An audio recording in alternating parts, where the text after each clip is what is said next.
Muy buenas tardes con todos. Muchísimas gracias por acompañarnos el día de hoy. Tenemos un webinar muy especial programado para ustedes con Florida International University. Aquí tenemos a Nanette y a Claudia que nos van a contar un poquito más de sus programas. Pero antes de empezar, quiero recordarles que todo lo que vamos a conversar hoy y los beneficios que van a mencionar Nanette y Claudia son específicamente para las personas que son beneficiarias del programa Crédito Beca.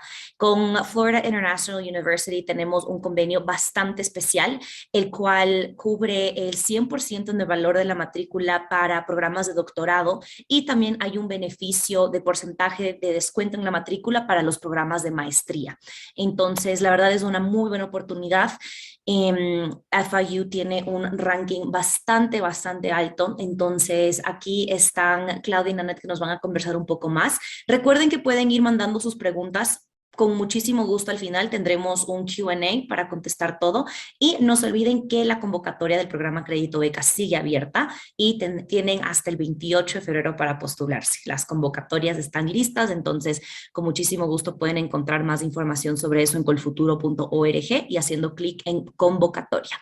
Entonces, bueno, Claudia, Nanette, bienvenidas. Muchísimas gracias por hacer esto y les cedo el piso para que nos hablen un poquito más sobre FIU.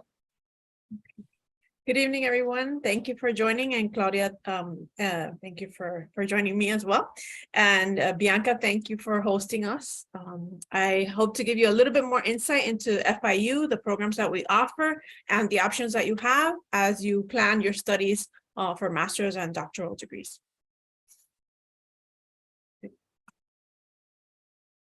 Okay, so just so you know, we are a public research university. We're located in Miami, Florida. We have nearly 57,000 students, and of those, about 10,000 and growing are our graduate population. So it is a very vibrant and large community in comparison to other schools. However, you should not feel like it's somewhere where you'll be lost amongst all of the students, because you do feel like there's a community that you have resources and you can reach out to for assistance as you move through the program. As it's indicating here, there's at least 142 countries and counting represented at the university. And this particular building that you see here is our atrium, our Graham Center, where the individual flags of each country is raised. There is a ceremony to do that if your flag is not there already. So a little bit more about our history. We opened in 1972. It is actually historic because we were the largest incoming class of any institution in US history. And we were open on a US abandoned airfield. And the tower still remains at the university as an iconic building. That particular building now houses our Veterans Affairs office. We also have a sister campus on Biscayne Bay. That particular campus was opened a couple of years after, but it houses programs such as marine biology, journalism. Our hospitality management program is also there. It is a beautiful campus. I'll show you an image of it really in the next few slides. As Bianca was suggesting earlier, we are a large institution with quite a number of programs that have different rankings, and the rankings are determined by different organizations across the country and across the world. But this is just a sampling of the different rankings for some of our programs.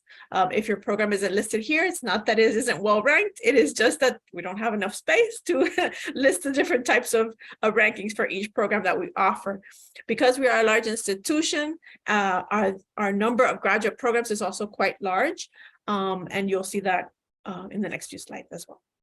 But just so that you could get a little feel for how the campuses look, these are some of our images of our main sites. The Modesto Maydig campus is considered our main campus. It is about 230 plus acres in size.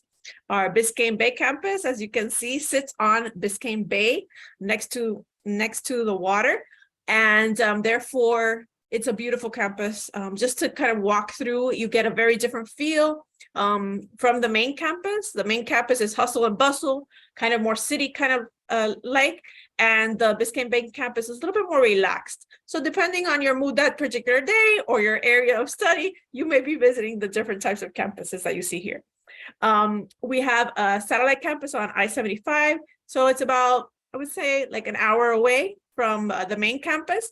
And some of our programs are located there. Programs like reading education, public administration offer satellite classes there.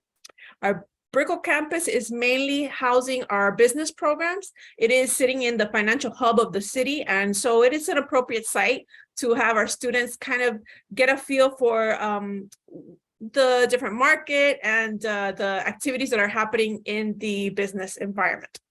Our Miami Beach Studios is primarily used by our architecture programs as well as our arts programs. And then the engineering center, what you're seeing there is a sample of the wall of wind. This is a recognized center doing research, simulating a hurricane, Category 5 hurricane. And so it's really important work because unfortunately, many of us have experienced those firsthand, and we know the incredible damage that they can do. So students are doing research to try and mitigate those damages and try and offset the costs, the large costs that they can have on all of us, right? In terms of our livelihoods, in terms of our housing, and so on. We also have campuses a little further afield. So we have a campus in DC, in our country's capital. And basically there's research there being done by students who want to understand a little bit more of the legislative branch of government, right? And work closely with Congress and representatives and do kind of work on policies. And I apologize for this kind of forwarding of the slides. I'm not sure why that's happening, but in any case, I'll try to move through that. We also have a Aquarius Reef base. This is the only underwater base in the country associated to a university, and they do important research there.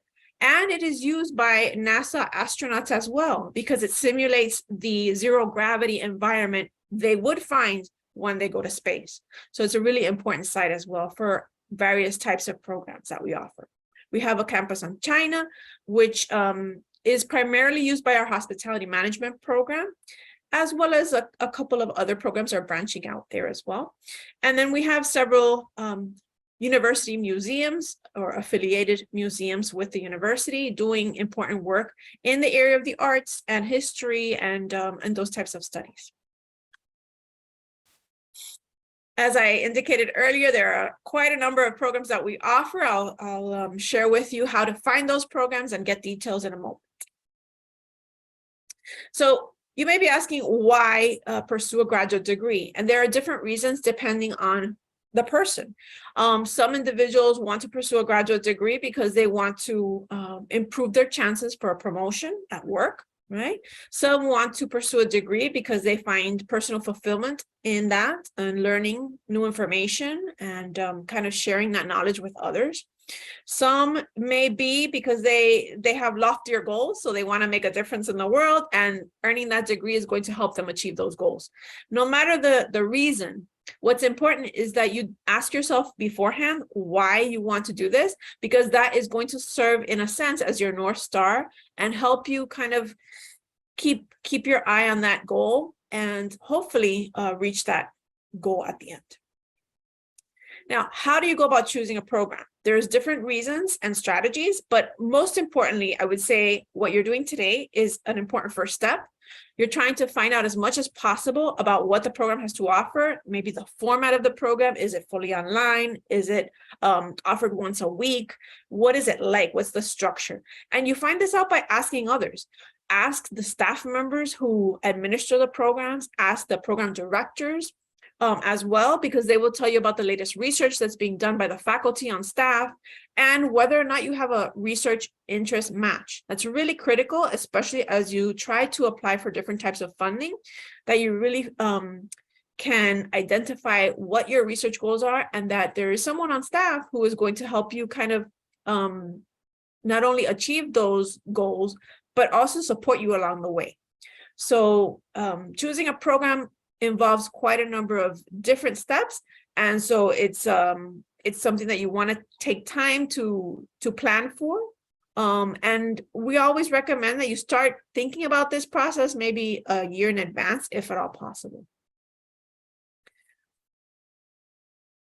Graduate funding, of course, Colfuturo is providing a wonderful opportunity to fund your studies at the university or any other institution that you may attend. But I did want to just briefly mention that there are funding opportunities beyond Colfuturo's opportunity, and that is there may be other scholarships, fellowships, as well as assistantship opportunities through your program that you should inquire about. This will give you a better sense of what you can do with each, what are the requirements and expectations. Some of them will require that you teach a class. Some of them will require that you help an instructor with their class. It will vary. These are the different types of colleges and universities that exist at FIU. And so I wanted to give you a sense of the scope of the types of degrees that you can obtain. So for instance, in our College of Arts, Sciences, and Education, you'll find programs within the natural and physical sciences, in the visual arts, as well as in education. But in our College of Public Health and Social Work, you'll even find a degree on disaster management. So it's a relatively new degree, but it is something that's certainly necessary and just something to consider if that's in any way something that you would be looking to do. Now, admission requirements can vary by program, but there are certain things that will remain in place. The application itself is online. You are required to have a minimum of a bachelor's degree or the equivalent of a bachelor's degree in the US.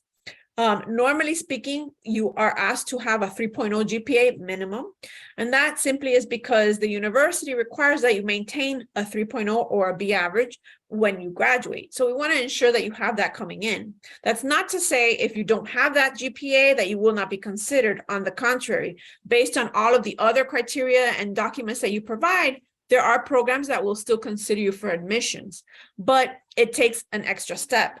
And so that is another reason why you want to start looking into all of this early on and to speak with the staff and the faculty and the program directors early on. We do have a new requirement in place as of January 15th. In the past, we would ask that you submit official transcripts from your universities, and we would evaluate those transcripts in-house. We had staff who were available to do that.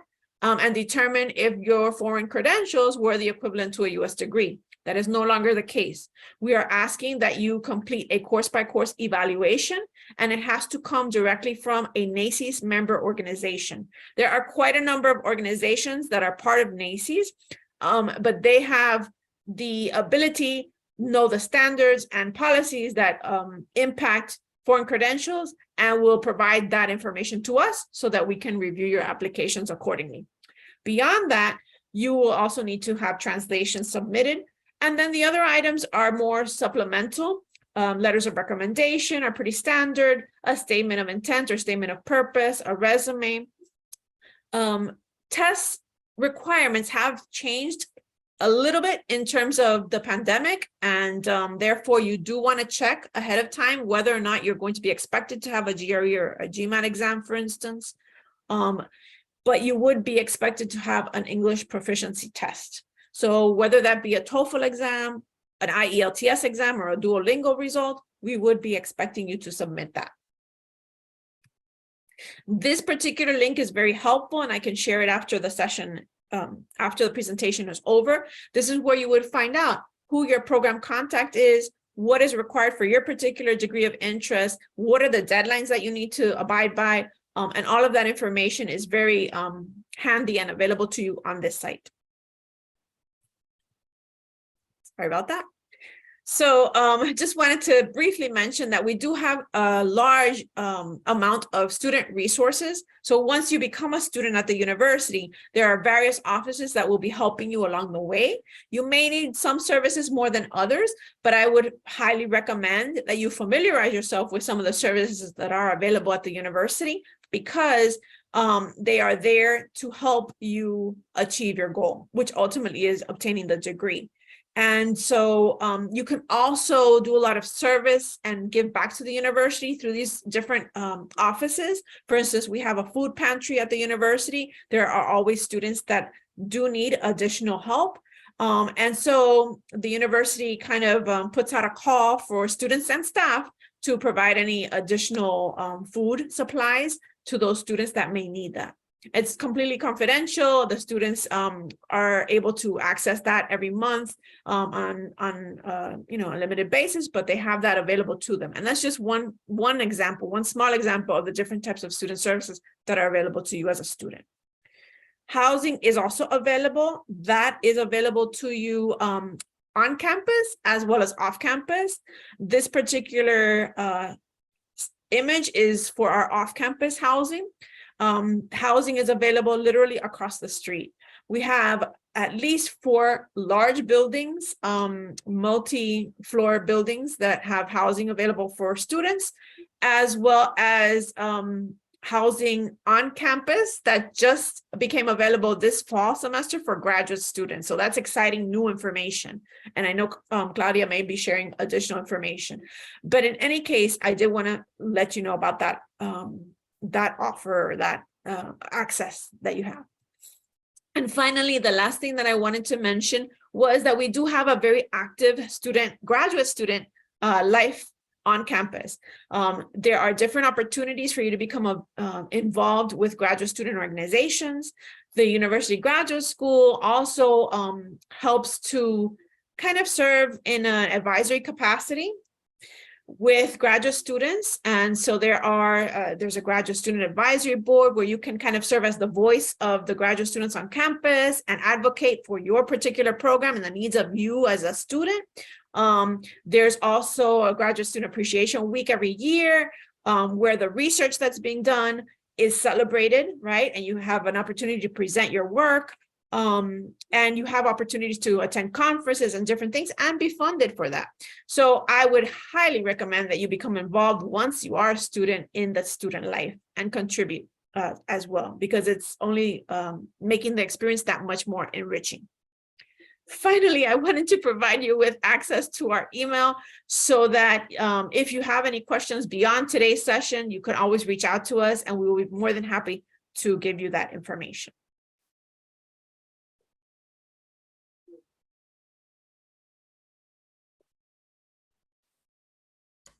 Thank you so much, Nanette. So we do have a question.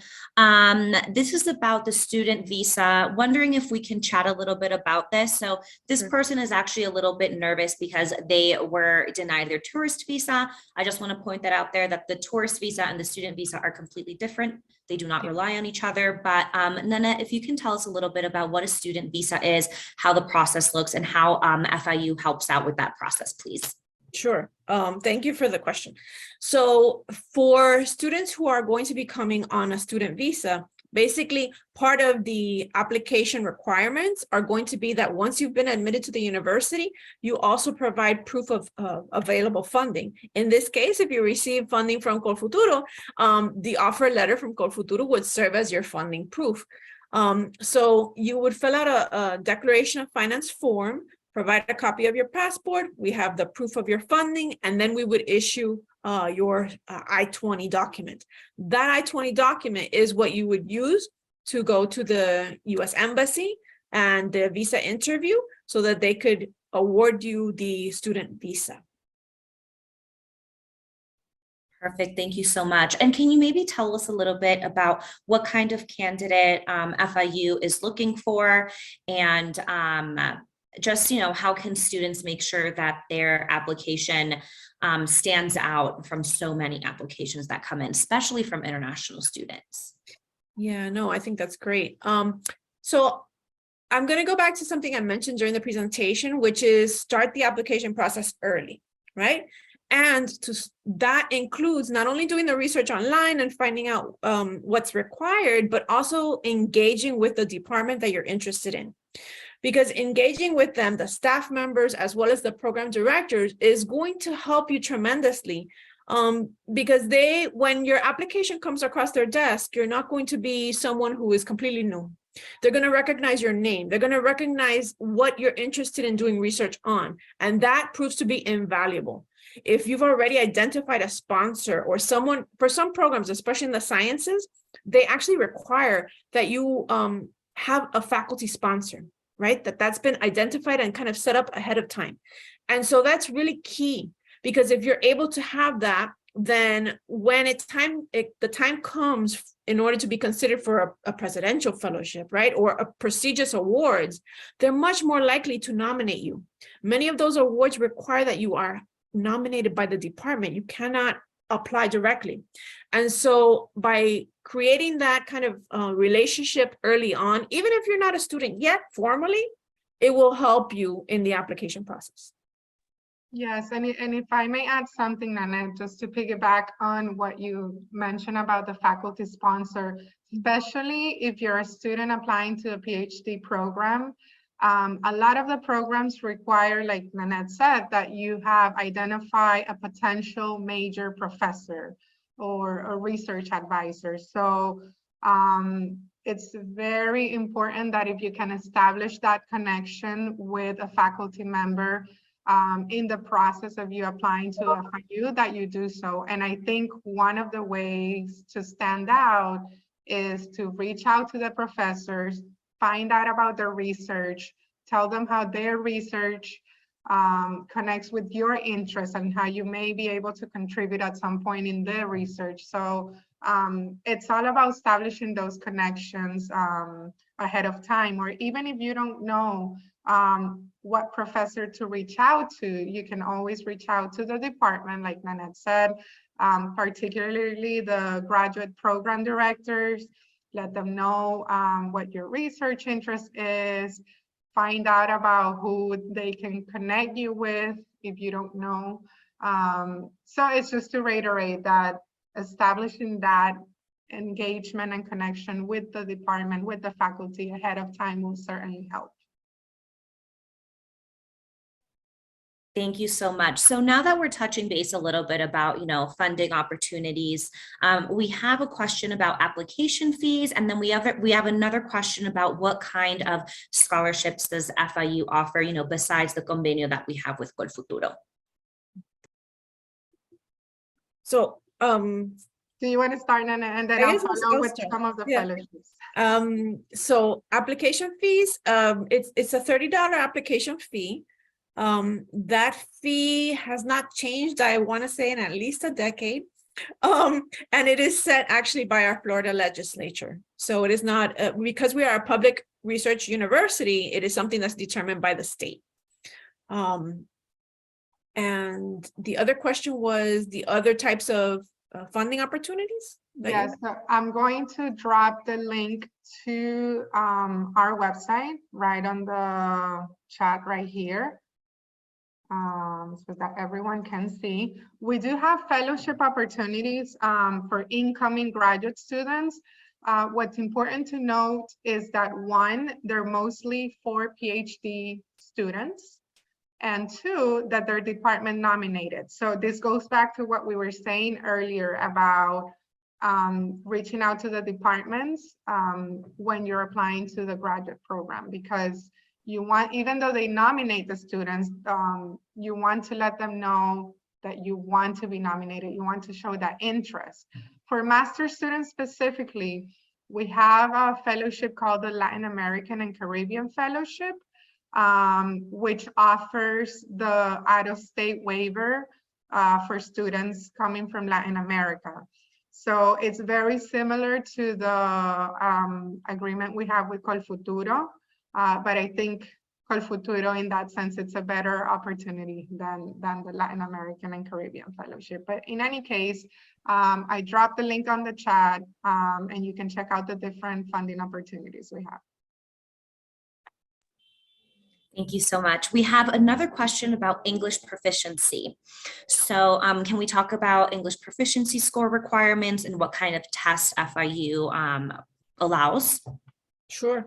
So we are currently accepting 3. We accept the TOEFL, So test of English for foreign languages. You need a score of 550 if it's the paper-based test, or an 80 if it's the internet-based test. We accept the IELTS exam. That is a different scale. So what's required is a 6.5 overall. And then we accept Duolingo. That particular exam is being accepted through fall of 2023. It is relatively new in terms of what we've accepted in the past, and it's largely because of the pandemic. The minimum score required is a 105. This may be something that continues to be accepted in the future, but as of right now, it's accepted through fall of this year. Perfect. Thank you so much. And we have another question about someone that is interested in studying engineering programs, computer science. Maybe one of you can chat a little bit about what these programs look like at FIU for graduate students. Okay. I was just working on adding another link there. So 1 second. So in terms of that field, there are quite a number of options actually, which is good.